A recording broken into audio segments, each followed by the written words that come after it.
حضرت تھانوی رحمۃ اللہ علیہ فرمایا کرتے تھے جس کو قطب ابدال بننا ہو وہ کہیں اور جائے، جس کو آدمی بننا ہو وہ یہاں آئے۔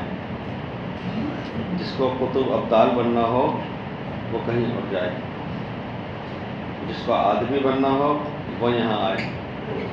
اور کئی باتوں میں وہ یہ بھی فرمایا کرتے تھے کہ میرے یہاں وظائف کا زور نہیں ہے، لیکن تربیت ہوتی تھی، وہاں تربیت تھی۔ بہت سے حضرات ایسا سمجھتے ہیں، دو نقطۂ نظر ہیں۔ ایک تو یہ کہ کچھ لوگ یہ سمجھتے ہیں کہ سلوک، تصوف، خانقاہ یہ ہے جو نظر آتا ہے کہ بڑے بڑے پگڑ باندھ لیے، بال عورتوں کی طرح کمر کے نیچے تک پہنچا دیے، ہاتھوں میں انگلیاں کم ہیں، انگوٹھیاں زیادہ ہیں، جبہ قبہ دستار سبھی کچھ، اس کو کہتے ہوں گے۔ ایسے لوگوں کے بعض لوگوں نے انٹرویو لے لی جا کر کے، فجر کی نماز ان کو یہ پتہ نہیں ہے کہ 2 سنتیں ہیں اور 2 فرض رکعتیں ہیں۔ ثنا سبحانک اللہم کے لیے کہا گیا تو ان کو اس کا پتہ نہیں ہے، علم ہی نہیں، ان کو غسل کے اور وضو کے فرائض کا پتہ نہیں ہے۔ حالانکہ ہمیں وہ باتیں اچھی نہیں لگی، اس لیے کہ کسی ایمان والے کو ذلیل کرنا، اس کی اہانت کرنا، اس کے سوا اس کا مقصد کیا ہے؟ اس میں اصلاح کا طریقہ ہونا چاہیے تھا۔ اس کو کہتے ہیں وہاں کے خاص افراد کو دستباز میں جمع کر کے ان سے بات کرتے کراتے، ایسا میں نہیں ہونا چاہیے۔ تو کچھ لوگوں نے تو اس کو سمجھا۔ بعض حضرات جو مخلصین ہیں، نیک لوگ ہیں، شرافت رکھتے ہیں، وہ حضرات یہ سمجھتے ہیں کہ ہر وقت ذکر کرتے رہنا، تسبیحات پڑھتے رہنا، تلاوت کرنا، معمولات کا پورا کرنا، یہی سلوک اور تصوف ہے۔ اگر یہی سلوک و تصوف ہے تو پھر درجہ حفظ کے اساتذہ اور طلبہ کو کچھ اور کرنے کی ضرورت ہی نہیں ہے، اس لیے کہ وہ تو کلام الملک ملک الکلام ہر وقت اس ورد میں ہے جس سے بڑا کوئی وظیفہ دنیا میں ہو ہی نہیں سکتا۔ تمام اوراد، اشغال سب میں سب سے افضل، سب سے بہتر۔ اور جو حضرات درس و تدریس میں حدیث، فقہ، تفسیر پڑھانے میں مشغول ہیں اور کسی کے مطالعے میں، ان حضرات کے لیے بھی وہی ایک لائن کافی ہو جانا چاہیے تھی۔ لیکن معلوم ہوا کہ سلوک اور تصوف مستقل ایک فن ہے، اس کو سمجھنا ہوتا ہے۔ اگر تسبیحات بہت زیادہ پڑھی جاتی رہیں، نہ صرف یہ کہ 3 تسبیح بلکہ وہ 30 تسبیح صبح شام پڑھ رہا ہے، اور عادت شال اس کے بہت زیادہ ہیں، نوافل کا بہت زیادہ اہتمام ہے، جیسے کہ فضائل اعمال میں بھی ذکر ہے اس طرح کا کہ کسی سے ملنے گئے، ظہر سے عصر تک وہ نوافل میں رہے، عصر سے مغرب تک وہ اذکار میں مشغول رہے، مغرب بعد دیکھا تو وہ عشاء تک نوافل میں مشغول رہے، فلاں وقت۔ تو اس طرح کی بھی چیزیں ہیں، لیکن سلوک اور تصوف کا مقصود کیا ہے؟ حضرت مولانا سید ابو الحسن علی ندوی رحمۃ اللہ علیہ فرماتے تھے، سلوک و تصوف کا خلاصہ 2 لفظوں میں اگر کہا جائے تو اخلاص اور اخلاق۔ اخلاص اور اخلاق۔ پہلے بھی یہ بات ذکر کی تھی کہ اخلاق لوگ اس کو سمجھتے ہیں کہ میٹھی میٹھی چپڑی چپڑی باتیں کریں، اس کو اخلاق سمجھتے ہیں، چاہے دل میں کتنا ہی بغض ہو، تنفر ہو، تکدر ہو، وغیرہ وغیرہ۔ اس لیے یہ بات بھی سمجھنی چاہیے کہ سلوک و تصوف میں جو چیز پڑھی سنی جاتی ہے اس کو بھی دھیان توجہ سے سننا چاہیے۔ بعض چیزیں ایسی ہوتی ہیں، مثال کے طور پر نگینہ میں ہوتا ہے،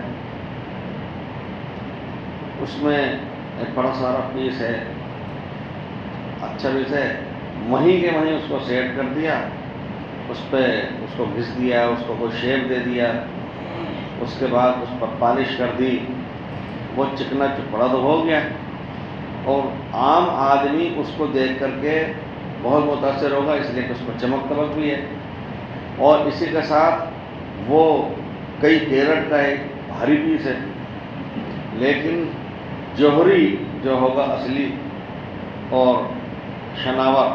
شناسا، وہ اس کے اندر کوئی عیب اگر دیکھتا ہوگا تو وہ اس کو پہلے کٹوائے گا، 2 پیس کر ڈالے گا، 4 پیس کر ڈالے گا، چاہے چھوٹے ہو جائیں، لیکن اندر جو چھینٹا نظر آ رہا ہے، جو عیب نظر آ رہا ہے، وہ نکلنا چاہیے، یہ ہونا چاہیے۔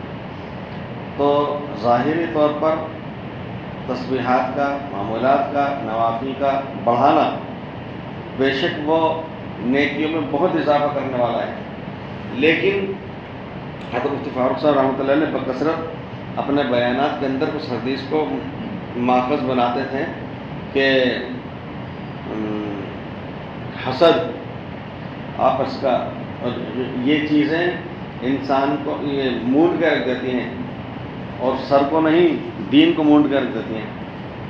تو جیسا کہ حدیث میں بھی آتا ہے کہ جیسے دنیا کے اندر بھی مسجد کے اندر دنیاوی باتیں کرنا نیکیوں کو کھا جاتا ہے۔ تو اب ایک شخص، حضرت شیخ نے فضائل میں لکھا ہے نا کہ دن بھر تو بھوکے پیاسے رہے، گرمی کی تمازت، حدت اور شدت برداشت کرتے رہے، اور افطار کا وقت آیا تو کوئی حرام لقمے سے افطار کر لیا، دن بھر روزہ رکھا، شام ہونے لگی کوئی ایک غیبت کر لی، کیا کرایا سارا ختم۔ اب مفتی صاحب سے فتویٰ لے رہے ہیں، معلوم کر رہے ہیں روزہ ہوا یا نہیں، انہوں نے تو وہ یہ جواب دیں گے کہ ذمے سے فرضیت تو ثابت ہو گئی، ذمے سے فرضیت تو ثابت ہو گئی، لیکن اس روزے پہ جو پروردگار کا فرمانا تھا وَأَنَا أَجْزِي بِهِ وَأَنَا أُجْزَى بِهِ، میں خود بدلہ دیتا ہوں، میں اپنے آپ کو اس کو دے دیتا ہوں، وہ فضیلت کیسے میسر ہو سکتی ہے؟ اسی لیے یہ بھی بات دیکھنے کی ہوتی ہے کہ بہت سے حضرات جو ظاہری طور پر اچھے دکھائی دے رہے ہیں، ایک آدمی صحت مند دکھائی دے رہا ہے، پہلے زمانے میں صحت مند اس کو کہتے تھے جو موٹا تگڑا تھا، جو موٹا تگڑا تھا وہ صحت مند ہے، جو دبلا ہے تو وہ کمزور ہے، عام ذہن تھا اس طرح کا۔ بعد میں یہ تو معالجین بتلائیں گے بھائی صحت کا مطلب ہے جس کے ساتھ امراض لگے ہوئے نہ ہو، دوائیوں پر نہ چل رہا ہو، اور بیمار وہ ہے کہ چاہے کتنے خوشنما اور اس کا بدن کتنا ہی متوازن نظر آ رہا ہو، لیکن اگر امراض لگے ہوئے ہیں، دوائیوں پہ چل رہا ہے، وہ بیمار ہے۔ اسی طرح ان چیزوں میں جو کتاب پڑھی جاتی ہے تو اس کے اندر وہ باتیں ہیں کہ جو اخلاق سے تعلق رکھتی ہیں۔ اخلاص بھی ان چیزوں سے آتا ہے۔ بسا اوقات مریض کو خود کو یہ احساس نہیں ہو پاتا، یہ شعور نہیں ہوتا کہ مجھ میں کوئی کمی ہے، لیکن کسی خاص موقع پر اس کو محسوس ہو پاتا ہے کہ مجھ میں یہ کمی ہے، یہ کمزوری ہے، وہ ان چیزوں سے معلوم ہوتا ہے۔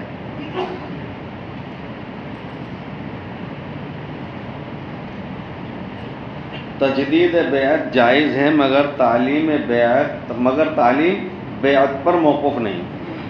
حال بعد انتقال مرشد کسی دوسرے متبع شریعت شیخ سے تجدید بیعت کرنا جائز ہے یا نہیں؟ خلاف طریق تو نہیں، یہ پوچھا گیا ہے۔ تحقیق جواب: تجدید بیعت ایسی حالت میں گو جائز ہے اور خلاف طریق بھی نہیں، لیکن حاجت بھی نہیں۔ البتہ اگر تعلیم کی ضرورت ہو تو بدون بیعت ہی کسی سے سلسلہ تعلیم کا جاری کر دیا جاوے، کوئی نفع اور برکت بیعت پر موقوف نہیں۔ بہت سے حضرات تو تجدید بیعت اپنے شیخ سے خود سے کر لیا کرتے ہیں۔ میں 1983 میں مظاہر سہارنپور میں جا کے بیعت ہوا تھا حضرت مفتی صاحب سے، اور 1986 میں دیوبند گیا تھا، دوبارہ تجدید بیعت کی، تنہا نہیں۔ تو ایسا بھی بعض دفعہ ہوتا ہے۔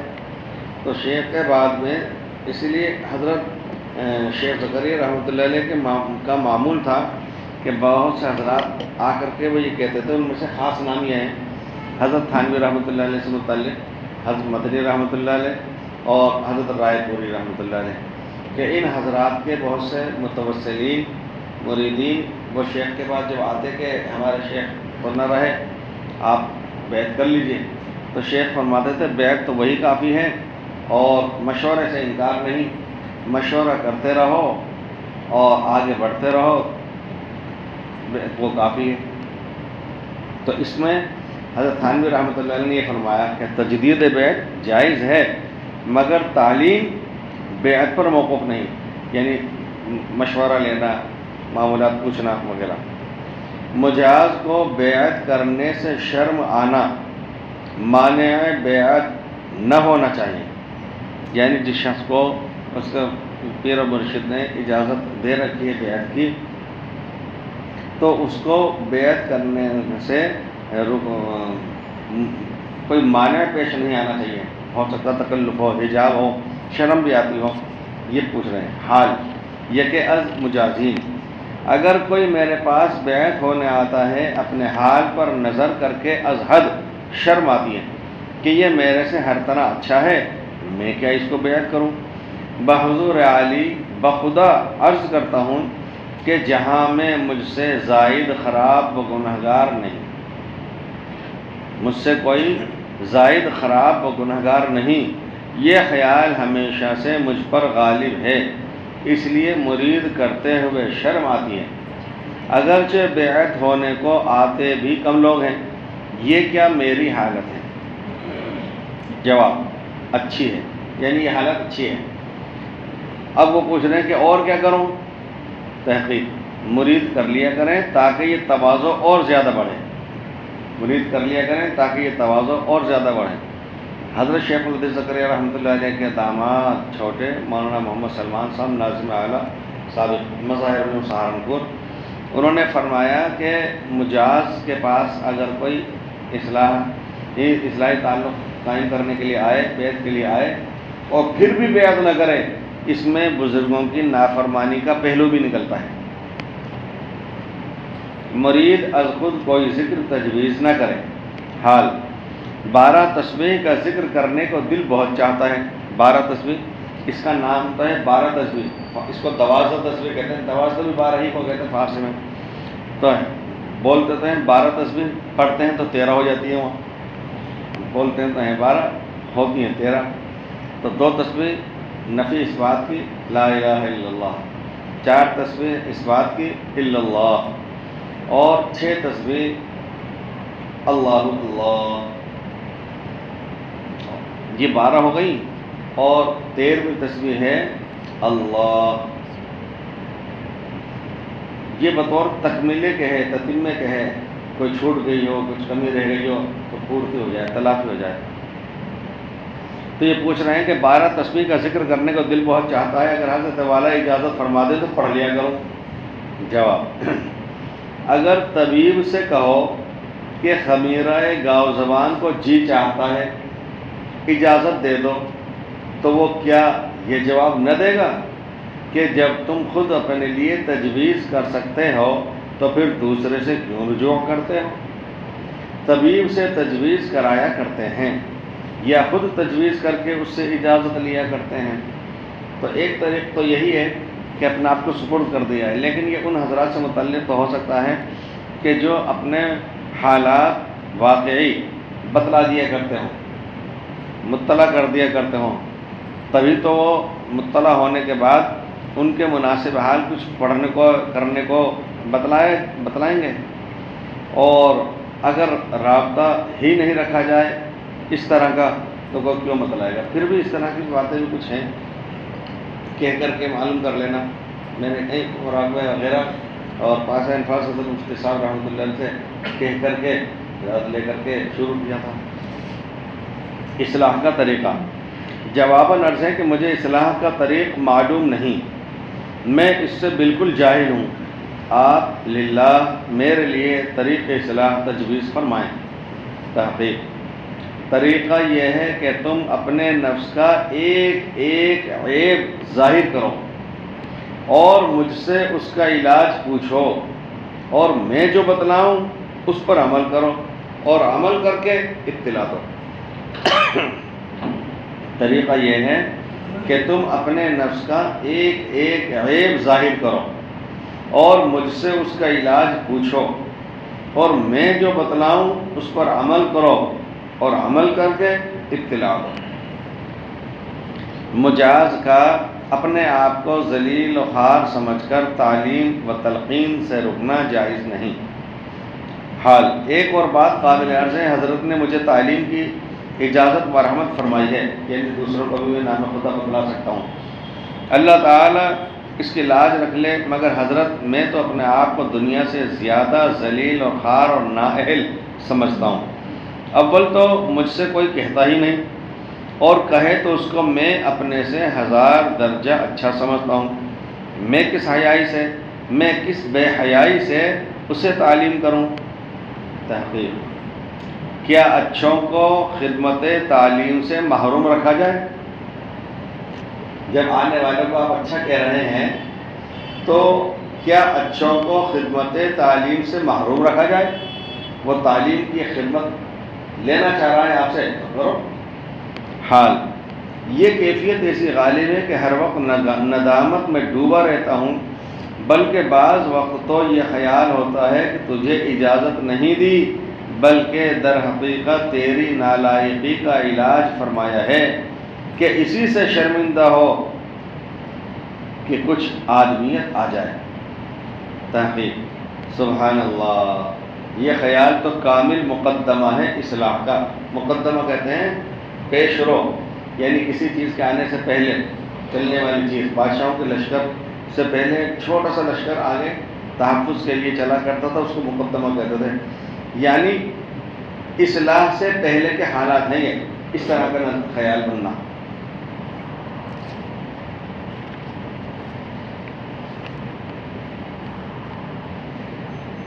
مرشد کا خوف اللہ تعالیٰ کی وجہ سے ہے۔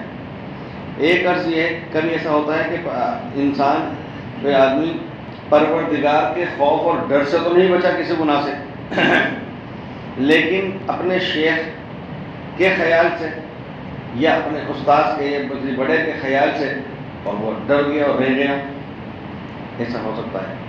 تو اس میں ان کو یہ خیال ہے کہ اللہ تعالیٰ کے خوف سے تو نہیں بچے اور مخلوق کے خوف سے بچ رہے ہیں، یہ کیسا ہے؟ حال ایک عرض یہ ہے کہ جب کوئی معمولی ناغہ ہوتا ہے تو لونڈی کو زیادہ پریشانی ہے۔ وہاں پر جیسا اپنے یہاں چھوری چھوکری بولتے ہیں، تو یو پی کے اندر مروج ہے لونڈی بولنا، یعنی خادمہ کے معنی میں ہے۔ تو اس کا مطلب یہ سوال کوئی خاتون کر رہی ہے، اپنی مرد نہیں کرے، زیادہ پریشانی حضرت والوں کو اطلاع کے خیال سے ہوتی ہے، لہٰذا عرض ہے کہ خادمہ اس بات پر گناہ گار تو نہیں ہوتی کہ اللہ تعالیٰ کے عتاب کے خیال کی بنسبت حضرت والا کی خدمت میں معمولات ناغہ ہونے کی اطلاع سے قلب پر خوف طاری رہتا ہے۔ یعنی جب میں آپ کو فوری خط کے اطلاع کیا کروں اپنے احوال کی، تو بعض دفعہ میں کسی نامناسب بات سے اسی لیے رکتی ہوں کہ پھر آپ کو اطلاع کرنا پڑے گی، تو اس ڈر سے میں رک جاتی ہوں۔ تو ایسا تو نہیں ہے کہ اللہ تعالیٰ کے خوف سے تو نہ رکی اور آپ کے خیال سے رک گئی۔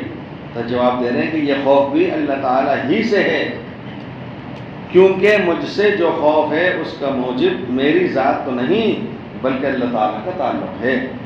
رہا یہ کہ پھر بلا واسطہ اللہ تعالیٰ سے ایسا خوف کیوں نہیں، اس کی وجہ طبعی یہ ہے کہ اللہ تعالیٰ سے رحم و کرم کی بھی زیادہ امید ہے۔ غفور رحیم اللہ تعالیٰ ہے، اور نظر انداز کر دینے والا، چشم پوشی کر دینے والا وہ پروردگار کے ساتھ عالی ہے۔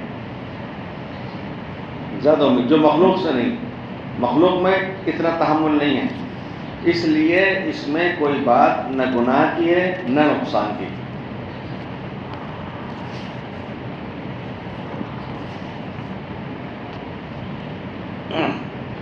بیعت کی خدا تعالیٰ کے قرب کے لیے ضرورت نہیں، البتہ تعلیم کی ضرورت ہے۔ حال تقریباً عرصہ 1.5 سال کا ہوتا ہے کہ بندے نے خط لکھا تھا جس میں بیعت کی درخواست کی گئی تھی۔ اس کا جواب حضرت کی طرف سے یہ ملا تھا کہ بغیر بیعت کیے ہوئے بھی قرب خداوندی ہو سکتا ہے، چونکہ برمی مسلم فساد اور ہندو مسلم فساد کی وجہ سے اور کاروبار میں نقصان کی وجہ سے دل پریشان رہتا تھا اور اب بھی رہتا ہے، اس وجہ سے خط لکھنا موقوف کر رکھا تھا۔ تحقیق: میں نے بقول آپ کے یہی تو لکھا تھا کہ بدون بیعت کے قرب خداوندی حاصل ہو سکتا ہے، یہی تو لکھا تھا کہ بیعت ہوئے بغیر بھی اللہ تعالی شانہ کی نزدیکی اور تعلق و نسبت حاصل ہو سکتی ہے، یہی تو لکھا تھا۔ یہ تو نہیں لکھا تھا کہ اس کے لیے تعلیم کی بھی ضرورت نہیں، کچھ پوچھنے ہی کی ضرورت نہیں، کچھ کرنے ہی کی ضرورت نہیں۔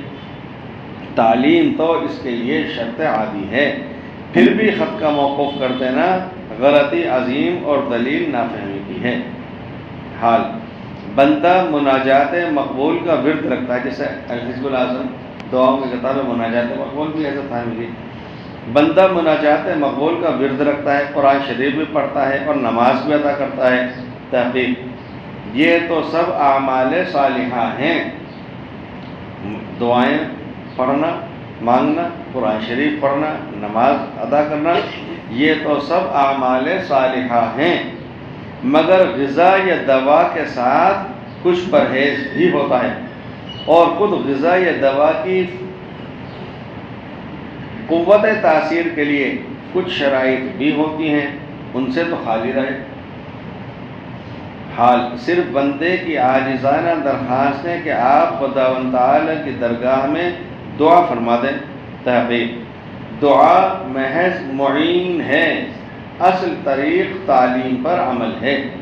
تو آدمی کوئی ظاہری جسمانی بیماری میں ایسا ہرگز نہیں کرتا کہ وہ کسی بڑے سے بڑے بزرگ سے، جن سے بھی عقیدت ہو، دعا کی درخواست کر دے اور دوائی نہ لے، پرہیز نہ کرے۔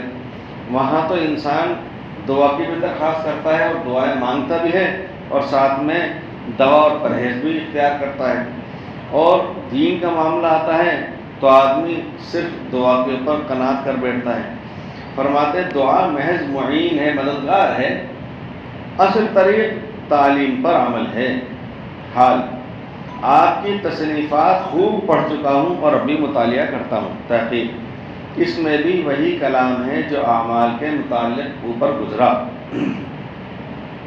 دعا محض معین ہے، اصل طریق تعلیم پر عمل ہے۔ تعلیم کا لفظ کئی دفعہ آیا اس میں، تو میں نے پہلے بھی کئی دفعہ یہ بات عرض کی کہ حضرت مولانا محمد الیاس رحمۃ اللہ علیہ کا ملفوظ یہ ہے کہ میرا جی یہ چاہتا ہے کہ طریقۂ تبلیغ میرا ہو اور طریقۂ تعلیم حضرت تھانوی کا ہو۔ تو میں نے اس پہ یہ عرض کیا تھا کہ طریقۂ تعلیم سے مراد نصاب تعلیم اور کورس نہیں ہے، تعلیم سے یہ مراد ہے۔ اور عوام الناس بلکہ بہت سے فارغین بھی اس جملے کو جب نقل کرتے ہیں ملفوظات کو، تو وہ یہ سمجھتے ہیں اور یہ سمجھاتے ہیں اس سے کہ طریقۂ تبلیغ تو حضرت مولانا الیاس صاحب کا اور کورس اور نصاب تعلیم وہ حضرت تھانوی کا، جبکہ تعلیم سے یہ مراد ہے سلوک۔ اپنے امراض کا فیصلہ مربی سے کرا لینا چاہیے۔ اس احقر کو جو روحانی امراض اندر نظر آتے تھے، ان کو وقتاً فوقتاً حضرت والا کی خدمت اقدس میں پیش کیا اور علاج سے شفا یاب ہوا۔ وہ امراض بد نظری، غلبہ شہوت اور بے فکری و خود بینی ہیں۔ خود بینی، اپنے آپ کو دیکھنا، اپنے آپ کو بڑا سمجھنا، اچھا سمجھنا۔ اب حضرت والا کی خدمت اقدس میں عرض ہے کہ کیا امراض کا نظر نہ آنا اور اپنے آپ کو شفا یاب سمجھنا ہی مرض تو نہیں ہے؟ ایسا ہوتا ہے، بہت سے حضرات ساتھیوں نے کہا بھی، مجھ سے بھی کہا کہ جی مجھے میرے اندر کوئی مرض تو نظر آ نہیں رہا، بات نہیں، کوئی بیماری مجھے میری اندر کوئی اخلاق کی برائی میرے میں مجھے تو نظر آ نہیں رہی۔ مجھ سے کہا کہ انہیں کیا امراض کا نظر نہ آنا اور اپنے آپ کو شفا یاب سمجھنا ہی مرض تو نہیں ہے؟ اگر ہے تو علاج سے بہرحال فرمایا جائے۔ تحقیق: اپنے سے زیادہ جاننے والے کو خصوصی جو اپنا مربی اور مصلح ہے، حقیقت واقعہ سے مطلع کر کے اس سے فیصلہ کرایا جاوے، یہی علاج ہے۔ ہمیں حضرت مفتی صاحب رحمۃ اللہ علیہ فرمایا کرتے تھے کہ کھٹپٹ ہو جاتی تھی تو ایک بچہ کہتا تھی کہ جی ہمارے پہ فیصلہ کر دو۔ بھائی دیکھ بھائی بولیو حق کی بولیو میری، بولیو حق کی بولیو میری، اس کے ذہن میں پہلے سے یہ ہے کہ حق پر وہ خود ہی ہے، تو بولیو حق کی بولیو میری۔ شمائم امدادیہ کا مطالعہ، یہ بھی ایک گناہ صحبت ہے۔ بہت سے ہمارے فارغین علماء فضلاء وہ باتوں میں بھی پتہ چلا، باتوں کے میسیج سے بھی پتہ چلا، باتوں کی گفتگو سے بھی، باتوں نے خود کھل کر کے یہ باتیں کہیں اس طرح کی کہ ان کو یہ چیزیں رسومات اور بدعات جیسی لگتی ہیں۔ ذکر اذکار، ذکر کی مجلس، تربیتی مجلس، سلوک و تصوف کی کتابوں کا مطالعہ، انہوں نے فارسی اول یا عربی اول سے لے کے دورہ حدیث اور افتاء تک یا تخصص الحدیث تک کبھی سلوک و تصوف کی کتاب دیکھی ہی نہیں، پڑھی ہی نہیں۔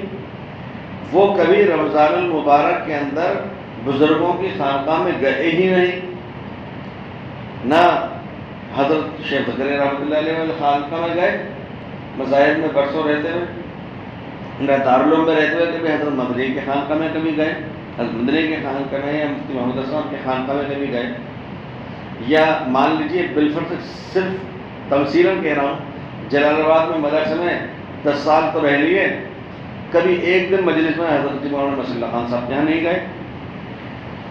ان کو یہی نہیں معلوم کہ ذکر اذکار یہ بھی ہوتے ہیں کیا، تو وہ بھدکتے ہیں اور ان کو عجیب سا تصور ہوتا ہے اور وہ اس کو نئی چیز سمجھتے ہیں۔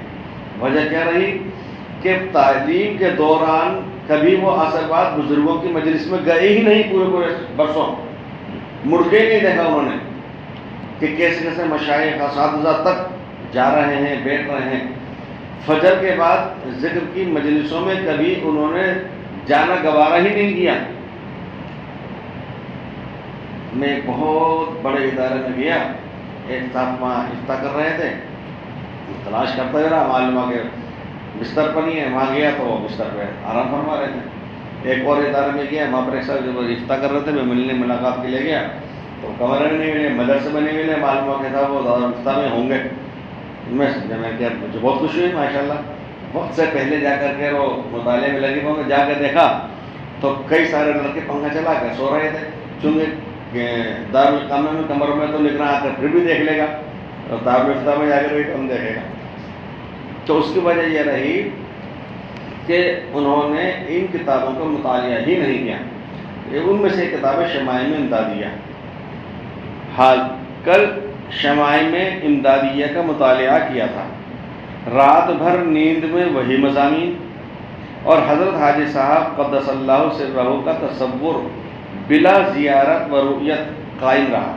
تحقیق یہ بھی ایک گناہ صحبت ہے، یعنی ساتھ مجلس، رزق اللہ تعالی برکاتہ۔ حضرت مولانا مناظر حسن گیلانی رحمۃ اللہ علیہ بہت بڑے دیر القدر عالم، مورخ، خطیب، فاضل ہیں۔ ان کی کتاب ہے النبی الخاتم، ایسی شاندار کتاب ہے، تعلیم اسلام کے برابر کے حجم کی ہے وہ، میں نے وہ پڑھی تھی۔ عجیب و غریب اردو، ایسا لگتا ہی نہیں ہے کہ ایسی اردو اس سے پہلے کبھی نہیں دیکھی، اس کے بعد کبھی نہیں دیکھی۔ عجیب البیل انداز اس کتاب کا۔ خیر وہ ٹاک میں بھی پڑھے تھے، حکیم برکات احمد صاحب کے شاگرد تھے، بیمار آزار ہو جاتے تھے، رو رو کے سناتے تھے بعد میں بڑھاپے میں اپنی باتیں، تو خیر طبیعت ٹھیک نہیں رہی تو حضرت علامہ برکات احمد صاحب رحمۃ اللہ علیہ کی اہلیہ محترمہ کھچڑی وغیرہ بنا کے بھیجتی تھی ان کے لیے، اور پڑھنے والے بچوں کا ایسا خیال رکھتے تھے جسے اپنی حقیقی اولاد کا خیال رکھا جاتا ہے۔ تو وہاں کے بھی وہ حالت بیان کیا کرتے تھے، اور حضرت نعمت الرحمۃ اللہ علیہ کی سوانح حیات بھی انہوں نے لکھی ہے، اور نظام حیدرآباد کے ہاں وہ استاد حدیث تھے جامعہ نظامیہ حیدرآباد میں۔ جب حضرت شیخ زکریا رحمۃ اللہ علیہ سے ملاقات ہوئی، اور پہلی ملاقات ہوئی، تو شیخ سے انہوں نے کہا کہ میں روزانہ 1 گھنٹے آپ کی مجلس میں رہا کرتا ہوں۔ شیخ نے فرمایا میرے مجلس میں ملاقات تو پہلی ہو رہی ہے۔ وہ حدیث پڑھاتے تھے۔ حضرت شیخ زکریا رحمۃ اللہ علیہ نے چونکہ حدیث کی شروحات لکھی ہیں تو کہا کہ حدیث پڑھاتا تو میں 1 گھنٹے آپ کی شروحات دیکھتا ہوں، مطالعہ مستقل کرتا ہوں۔ تو بزرگوں کے ملفوظات، مواعظ، مکاتیب کو پڑھنا ایسا ہے ایک حد تک جیسے ان کی خود کی مجلس میں بیٹھے ہوئے ہوں. تو شمائل امدادیہ سے متعلق انہوں نے جب لکھا تو حضرت فرما رہے ہیں کہ یہ بھی ایک طرح کی صحبت اور ساتھ ہے، مجلس میں بیٹھنا. حال ذکر میں بقول حضرت کے ایک ملفوظ کے کہ جب کیفیت ہو اس کو غذا سمجھو، اور جب نہ ہو تو اس کو دوا سمجھ کر کرو. یعنی دوا کڑوی کسیلی بھی ہوتی ہے اور ناگواری بھی ہوتی ہے، طبیعت نہیں چاہتی پھر بھی آدمی وقت پر لینے کی کوشش کرتا، لیتا ہی ہے، دوا سمجھ کر کے لے لیتا ہے. غذا جب اچھی مزیدار لگتی ہے تو آدمی غذا سمجھ کر کے کھاتا ہی کھاتا ہے. تو بہت سے صاحبان جو ایسا سمجھتے ہیں کہتے بھی ہیں کہ صاحب ذکر میں پہلے مزہ آ رہا تھا، لذت آ رہی تھی، عبادتوں کے اندر بڑا لطف آ رہا تھا، اب نہیں آ رہا.